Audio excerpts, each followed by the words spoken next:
मेरे को जो टिकट मिली है 36 बरादरी की भावना को ध्यान रखते हुए दुष्यंत चौटाला जी ने, चंद्रशेखर आजाद जी ने निर्णय लिया दोनों ने मिलकर कि 36 बरादरी की भावना है जो जातिगत से ऊपर उठकर डॉक्टर प्रीतम सिंह कोले खां एक ऐसे व्यक्ति हैं जो 36 बरादरी में अपना अस्तित्व रखते हैं और सबकी सुनते हैं और सबकी अपनी समस्याओं का समाधान करवाने का प्रयास करते हैं। अब की बार दलित समाज के वोट चंद्रशेखर आजाद की वजह से और भाई दुष्यंत चौटाला की वजह से और हमारे समाज के जितने भी अग्रणी लोग हैं उनकी वजह से एक ही जगह वोट डालेंगे और वो डॉक्टर प्रीतम सिंह कोले खां को, मेरे को ही डालेंगे, क्योंकि समाज ने मेरे को ही अपना प्रतिनिधि चुना है। और समाज की भावना को देखते हुए मैंने भी निर्णय लिया है कि मैं चुनाव लड़के समाज की आवाज को विधानसभा में बुलंद करूंगा। हम उनके बुजुर्गों के पैर पकड़ेंगे, किसान मजदूर और कमेरे वर्ग की आवाज उठाएंगे और उनको मना के उनकी वजह से हम जीत हासिल करेंगे। देखिए, मैं मेरे साथ में नहीं हूँ, पूरा 36 बरादरी साथ में है डॉक्टर साहब की, क्योंकि इन्होंने बहुत से ऐसे कार्य किए हैं जो समाज हित के कार्य थे, जो समाज को जोड़ने वाले थे। 36 बरादरी के लोगों से हाथ जोड़कर कहता हूँ कि डॉक्टर प्रीतम कोले खां की एक एक कीमती वोट आप सभी के निशान वाला सामने वाला बटन दबाकर माननीय डॉक्टर प्रीतम कोले खां को विधानसभा में पहुंचाने का काम करें। जय भीम।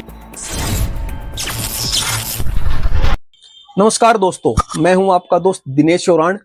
आज हम पहुंचे हैं हरियाणा के कैथल जिले की बड़ी ही हॉट सीट कलायत पे। कलायत में बड़ा ही रोचक मुकाबला होने जा रहा है, क्योंकि यहां से एक नहीं दो नहीं सारे के सारे धुरंधर ही मैदान में हैं। कांग्रेस की तरफ से मैदान में है सांसद जयप्रकाश के बेटे विकास सहारण, भाजपा की तरफ से विधायक जो करंट की विधायक हैं कमलेश डांडा अब की बार फिर से मैदान में है। पूर्व विधायक रहे रामपाल माजरा जो के इनेलो प्लस बीएसपी गठबंधन के उम्मीदवार हैं, वो भी मैदान में है। काफी मजबूत स्थिति में यहां से अनीता ढुल बड़सिकरीबी जो कि निर्दलीय प्रत्याशी हैं, वो भी मैदान में है। यहां से कई सारे और प्रत्याशी जो कि जाट कम्युनिटी से हैं वो मैदान में है। जाट वोट यहां पे काफी ज्यादा संख्या में है। इसके अलावा यहां से ब्राह्मण कम्युनिटी के और राजपूत कम्युनिटी के प्रत्याशी भी मैदान में है। लेकिन मुकाबला रोचक बना हुआ है सबसे ज्यादा एससी कम्युनिटी के प्रत्याशी डॉक्टर प्रीतम कोले खां जी को लेके। डॉक्टर प्रीतम जी ने 2005 में यहां से इनेलो की सीट पे चुनाव लड़ा था और कांग्रेस की गीता बुक्कल से वो मामूली अंतर से हार गए थे। माना जाता है कि एससी कम्युनिटी की वोट बट गई थी और उसका एक बड़ा हिस्सा गीता बुक्कल की तरफ गया था, इसलिए डॉक्टर प्रीतम चुनाव हारे थे। उस चुनाव में जनरल जो कैटेगरी थी, ओबीसी कैटेगरी थी, उसका बहुत बड़ा वोट डॉक्टर प्रीतम जी को मिला था, लेकिन एससी कम्युनिटी का वोट कम मिला। उनके चुनाव हारने की मुख्य वजह ये रही थी। लेकिन अब की बार उन्होंने सबसे पहले अपनी कम्युनिटी को, अपने समाज को जोड़ने का प्रयास किया है। आज 14 तारीख को कलायत के श्री रैदास तख्त के अंदर एक महापंचायत हुई एससी कम्युनिटी की, जिसके अंदर डॉक्टर प्रीतम जी ने जोड़ी करके वोट की अपील की और एससी समाज के लोगों ने अपना समर्थन डॉक्टर प्रीतम जी को दिया। तो आज की वीडियो में हम बात करेंगे डॉक्टर प्रीतम कोले खां जी से कि उनकी चुनाव की रणनीति क्या रहेगी। तो आइए वीडियो शुरू करते हैं। अगर आपने हमारे चैनल को सब्सक्राइब नहीं किया तो सब्सक्राइब जरूर कर लें। तो आइए मिलते हैं डॉक्टर प्रीतम जी से। सर, सबसे पहले तो नमस्कार आपको और आपको बधाई हो आपकी टिकट के लिए। धन्यवाद जी। सर, मेरा आपसे पहला सवाल ये है कि माना जाता है कि यहाँ पे जो ये विधानसभा है, ये विधानसभा जाटलैंड का गढ़ है और दुष्यंत चौटाला की जो पार्टी है जेजेपी, वो भी जाटों की पार्टी मानी जाती है। उस पार्टी की तरफ से आप प्रत्याशी हैं, तो आपको टिकट किस प्रकार से मिली, आप एक बार वो चीज जरूर बताएं। मेरे को जो टिकट मिली है 36 बरादरी की भावना को ध्यान रखते हुए दुष्यंत चौटाला जी ने, चंद्रशेखर आजाद जी ने निर्णय लिया दोनों ने मिलकर कि 36 बरादरी की भावना है जो जातिगत से ऊपर उठकर डॉक्टर प्रीतम सिंह कोले खां एक ऐसे व्यक्ति हैं जो 36 बरादरी में अपना अस्तित्व रखते हैं और सबकी सुनते हैं और सबकी अपनी समस्याओं का समाधान करवाने का प्रयास करते हैं। इसलिए मेरे को चुना, इसलिए मेरे को यहाँ का उम्मीदवार बनाया और मैं 36 बरादरी से हमेशा ही निष्पक्ष रहा हूँ और मेरा कोई जातिगत में किसी भी प्रकार का विश्वास नहीं है। मैं 36 बरादरी का आदमी हूँ। पिछली बार 2005 में आपको चौटाला परिवार की तरफ से ही जो इनेलो पार्टी, वहां से आपको टिकट मिली थी और सुनने में आया कि आप तब भी थोड़ी सी वोटों से हार गए थे। तब क्या कारण रहा था मुख्य रूप से? तब ये सीट आरक्षित सीट थी। दलित समाज के वोट बटे हुए थे, इसलिए मुझे हार का सामना करना पड़ा।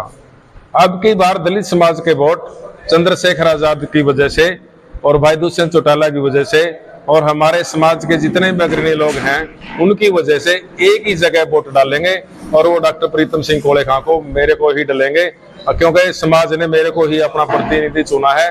और समाज की भावना को देखते हुए मैंने भी निर्णय लिया है कि मैं चुनाव लड़के समाज की आवाज को विधानसभा में बुलंद करूंगा।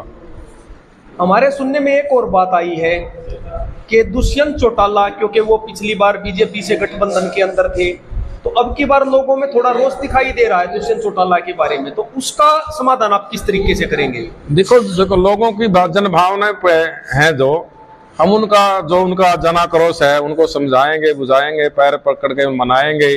और हम बच्चे हैं, दुष्यंत चौटाला जी कौन से अभी बुजुर्ग नेता थोड़े हैं, वो सीख रहे हैं राजनीति, तो राजनीति सीख रहे हैं। जैसे चंद्रशेखर आजाद जी भी 36 साल के हैं और दुष्यंत चौटाला भी 36 साल के हैं। हम उनके बुजुर्गों के पैर पकड़ेंगे, किसान मजदूर और कमेरे वर्ग की आवाज उठाएंगे और उनको मना के उनकी वजह से हम जीत हासिल करेंगे। तो साथियों, ये हमारे साथ डॉक्टर प्रीतम कोले खां जी हैं। इनके बारे में मैं थोड़ा सा और बता दूं कि काम यहाँ पे बोलते हैं, इन्होंने बिना विधायक बने हुए भी काफी सारे काम ऐसे करवाए हैं जो यहाँ पे समाज के जो साथी उपस्थित हैं वो इस बात की गवाही देते हैं। जैसे कि ये भाई साहब साथ में हैं। भाई साहब, आप प्रीतम कोले खां जी के साथ में खड़े, आपको ऐसा क्या दिखाई देता है डॉक्टर साहब के अंदर कि आप साथ में?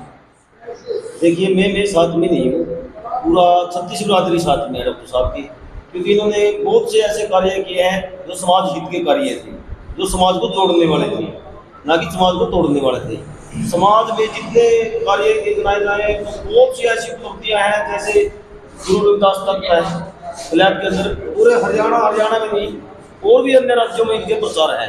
और सबसे बड़ी जो योगदान है, जहाँ तक भी संघर्ष लड़ा है इन्होंने, जहाँ तक समाज को इकट्ठा करने की बात है, तो डॉक्टर प्रीतम कोले खां ने इसको पहल किया, क्योंकि पहल करने वाला है कोई सबसे ज़्यादा सह जाता है।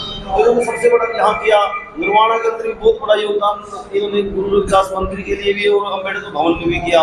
और अभी इसी साल या पिछले साल के लास्ट में जैसे 21 सेक्टर में, अपने 21 सेक्टर बड़े बड़े पूंजी करोड़पतियों का एरिया है कैथल के अंदर, और वहाँ पर भी करीबन आधा किला जो डॉक्टर भीमराव अम्बेडकर जो के भवन के लिए डॉक्टर प्रीतम कोले खां ने, जेजेपी के उप मुख्यमंत्री जो रहे अपने दुष्यंत चौटाला जी, उनसे इन्होंने जो है समाज की ताकत के ऊपर और भाईचारे के उस पर इन्होंने उनसे दिया।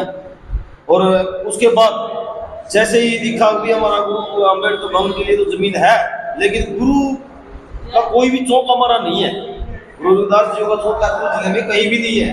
तो उनके लिए भी इन्होंने लड़ाई लड़ी, युवाओं को इकट्ठा हुए, युवाओं ने इनसे बोला कि आप राजनीति में हिस्सेदारी रखते हो, आपकी हर नेता से अच्छी बनती है। तो युवा इनसे मिले, इनके संपर्क में आए, तो इन्होंने चल ये नहीं होता कि महीना 2 महीने लंबा चला, 10 दिन के अंदर अंदर ही गुरु रविदास चौक अम्बाड़ा रोड के ऊपर इन्होंने स्थापित करवाने का काम किया। हर नेताओं से योगदान हासिल किया और समाज को एकजुट, एक ताकत, एक सूत्र में परोने का काम किया। मैं कहता हूँ 36 बिरादरी के लोग इस मीडिया में देखेंगे तो मैं कहता हूँ कल्याण हल्के के अंदर अगर कोई अच्छा नेता है, आपने बहुत से नेताओं को देखा है, आज भी वो अन्य पार्टियों से इलेक्शन लड़ने के लिए आपके बीच में आएंगे। मैं कहता हूँ वो भाईचारा तोड़ने वाले हैं, लेकिन डॉक्टर प्रीतम कोले खां एक भाईचारा को स्थापित करने वाले हैं, 36 बिरादरी के भाईचारा को बनाए रखने वाले हैं। 36 बिरादरी का साझा उम्मीदवार है अगर कल्याण हल्का में जनरल सीट पे तो डॉक्टर प्रीतम कोले खां है। हर व्यक्ति का कर्तव्य बनता है कि अच्छे उम्मीदवार को विधानसभा तक पहुंचाने का काम करेंगे। और मैं कहता हूँ जिसका समाज मजबूत होता है, जिसका समाज उसके पीछे खड़ा होता है, तो दूसरे समाज अपने आप ही लगने के लिए काम शुरू हो जाएंगे। मैं 36 बिरादरी के लोगों से हाथ जोड़कर कहता हूं कि डॉक्टर प्रीतम कोले खां की एक कीमती वोट आप चाबी के निशान वाला सामने वाला बटन दबाकर माननीय डॉक्टर प्रीतम कोले खां को विधानसभा में पहुंचाने का काम करें। जय भीम, जय संविधान, जय भारत। डॉक्टर साहब, आज सुबह समाज की जो आपने पंचायत बुलाई हुई थी गुरु रविदास तख्त के अंदर, वहां का क्या निर्णय हुआ, एक बार वो और बता दें। ऐसा साथी, वो पंचायत मैंने नहीं बुलाई थी, समाज के लोगों ने पंचायत बुलाई थी और उस पंचायत में मेरे को बुलाया गया था और मेरे को वहाँ पे सारी बातें खोल के हुई मेरे उनसे और सारे समाज ने मेरे में आस्था जताई और जीत के लिए आश्वस्त किया। और जितना भी समाज का मैं कर सकूंगा मरते दम तक अच्छे ही काम करूंगा समाज के लिए। और इस बात को समझकर समाज ने मुझे आशीर्वाद दिया है और मैं धन्यवाद करता हूं सारे समाज का कि उन्होंने मुझे समर्थन दिया है। उनका मैं सदा जिंदगी आभार रहूंगा। समाज से और कलायत विधानसभा की जो हमारी जनता है उससे आपकी क्या अपील रहेगी और क्या आपके मुद्दे रहेंगे इस चुनाव के, वो एक बार थोड़ा सा बता दें। मैं 36 बरादरी के वोटरों से अपील करूंगा कि मेरे को दूसरी बारी कलायत विधानसभा क्षेत्र से मौका मिला है। डॉक्टर अजय सिंह चौटाला जी ने और भाई चंद्रशेखर जी आज़ाद ने मेरे को उम्मीदवार बनाया है विधानसभा के लिए। मेरा समर्थन करें, आशीर्वाद दें, सहयोग करें और जो भी मेरे से होगा, जो भी जनता मेरे से उम्मीद रखेगी, जो वोटर सपोर्टर मेरे से उम्मीद रखे, मैं उनकी उम्मीदों पर खरा उतरूंगा और कलायत हल्का के विकास कार्यों में पूरा ही योगदान दूंगा और बढ़ चढ़कर ही उनकी भावनाओं की कदर करते हुए कार्य करूंगा। तो साथियों, ये थे हमारे साथ डॉक्टर प्रीतम कोले खां जी, जो कि जेजेपी और एएसपी के साझा उम्मीदवार हैं। इनसे हमारी बात हुई है। शुभकामनाएं डॉक्टर साहब के साथ हैं। डॉक्टर साहब आपने समय दिया उसके लिए बहुत बहुत धन्यवाद। तो आप सब वीडियो को लाइक जरूर करें, शेयर करें और घर घर तक इस वीडियो को पहुंचाने का काम करें। धन्यवाद आप सभी।